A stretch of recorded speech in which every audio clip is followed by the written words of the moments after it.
When I was doing those low-value tasks as a CEO, sure, I was able to get them done, but they drained a lot of my time. But more importantly, they affected my overall energy and confidence because my whole vibration while I was doing those things was like extremely low, and I was pissed at myself because I knew that, I could have been doing something else with that time that would propel my company forward.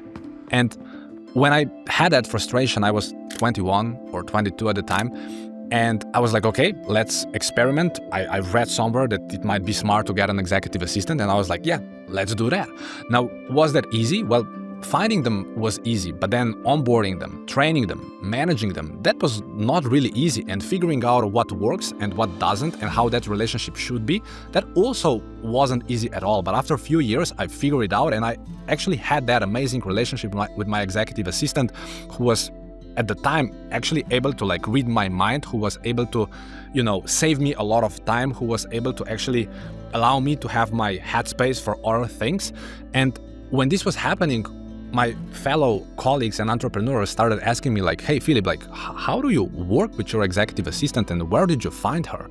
And can you help me with that process? And I was like, yeah, sure. I have other things on my mind. I don't want to help you with that process. But then the idea kept reappearing in my mind, and I was like, let's see what this virtual assistant industry is really all about. So I spent the next half a year doing my research. I actually went through all of the companies that exist that provide that service to other CEOs and founders.